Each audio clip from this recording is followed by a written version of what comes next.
learners! Kamusta na po kayo?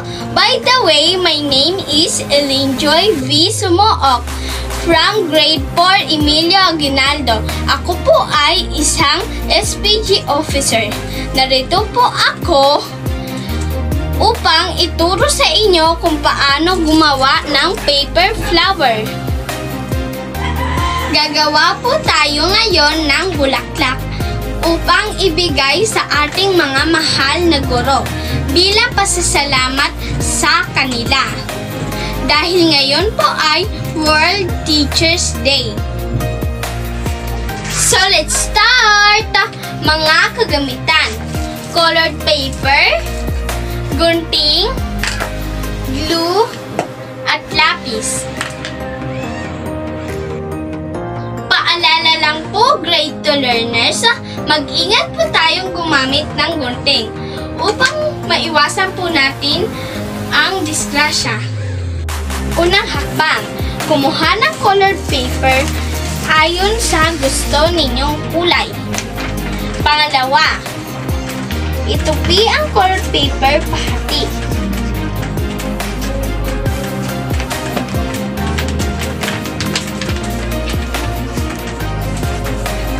Pagkatapos, gupitin.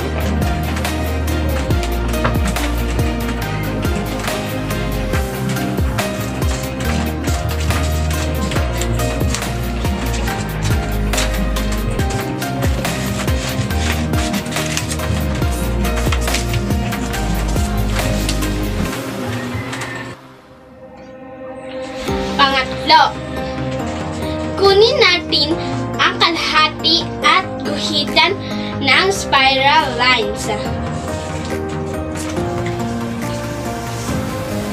Dito po tayo sa gitna magsisimula at magbilang tayo hanggang 5. 1,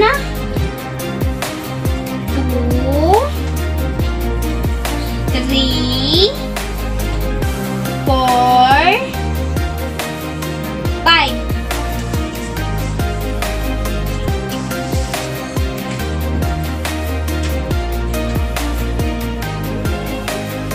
Pang-apat, gupitin ang iginuhit na spiral lines at dapat sundan natin ang linya.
Mga bata, dahan-dahan po tayo maggupit upang hindi po tayo masugatan.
Ito na po ang ginupit natin. Number 5, lukutin ang colored paper na ating ginupit.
Pagkatapos, ilagay natin sa ating palad.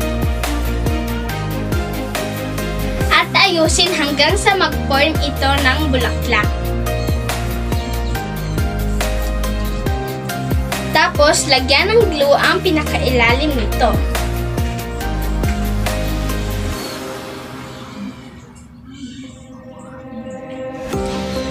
Dito po.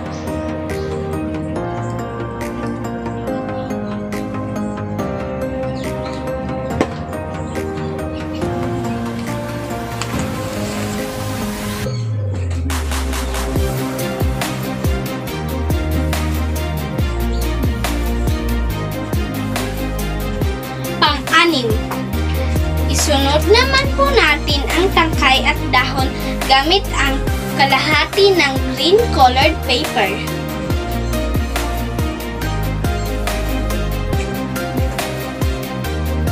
Itupi po natin.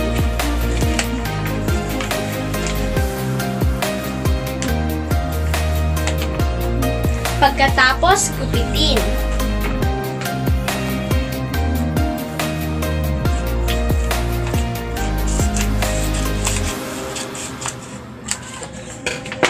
Ito para sa tangkay, ito naman po para sa dahon.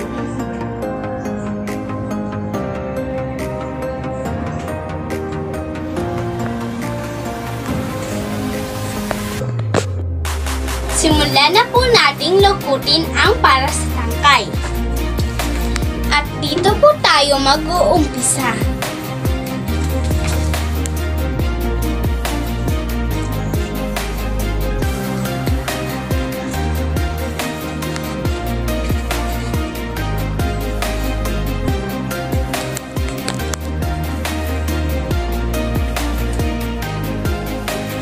Kung tapos na, higpitan ito at lagyan ng glue at idikit.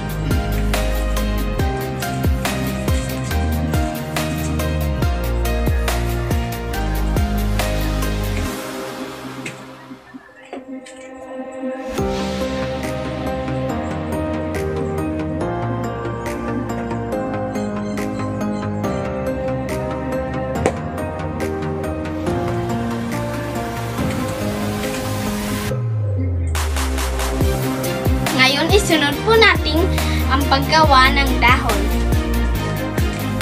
Itupi at iguhit ang dahon.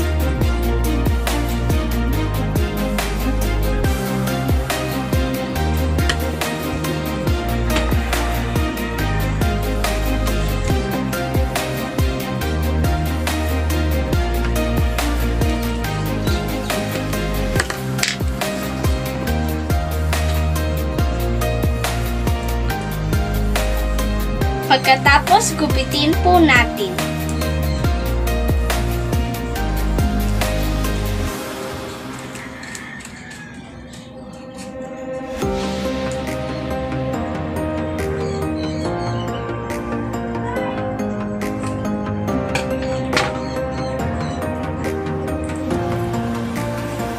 Pangalawang dahon. Grade 2 learners! Excited na po ba kayong mabuo ang ating bulaklak? Kung excited na po kayo, tara, samahan niyo po akong buuhin. Una, hawakan ang tangkay at gupitin ito upang pumantay. Dito po.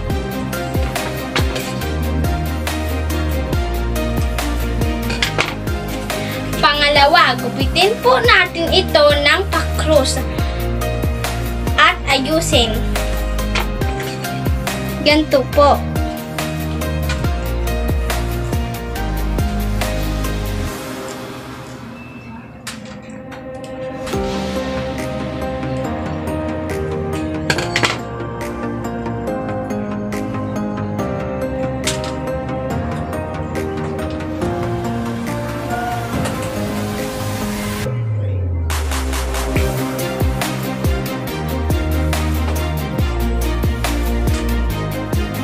Pangatlo, lagyan po natin ng glue dito po.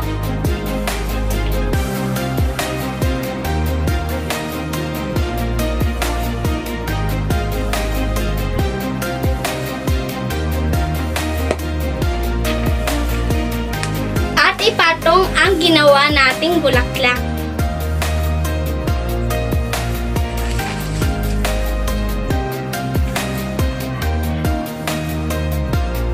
Siguraduhin po natin na maayos ang pagkadikit at pagkalagay ng bulaklak.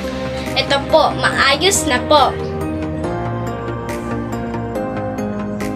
Sunod, lagyan ng kaunting glue ang dahon. Dito po.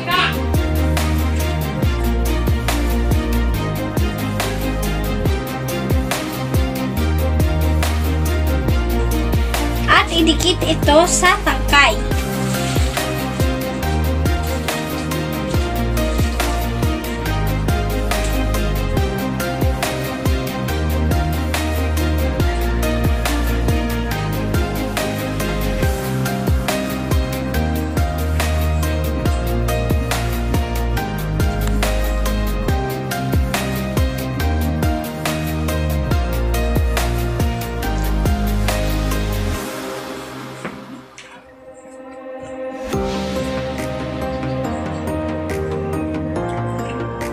Ito na po.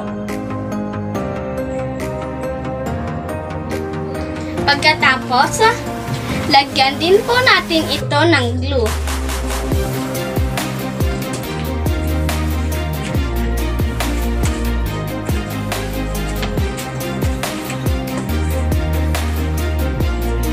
At idikit natin ito sa ilalim ng bulaklak paikot.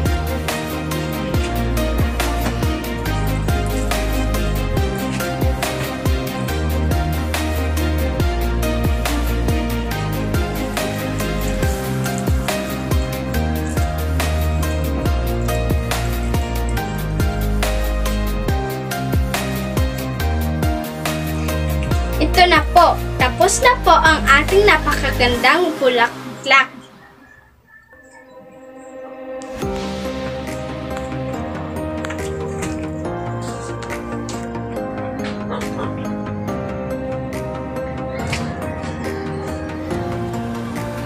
Grade 2 learners, maaari po kayong gumawa ng letters at idikit dito sa bulaklak.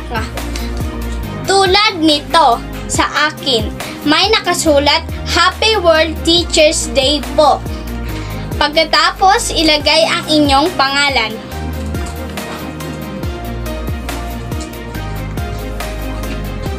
At pagkatapos, ibigay po sa inyong guro. Grade 2 learners, thank you for watching my video. Sana po naunawaan po ninyo ang aking itinuro. God bless you po. Bye-bye!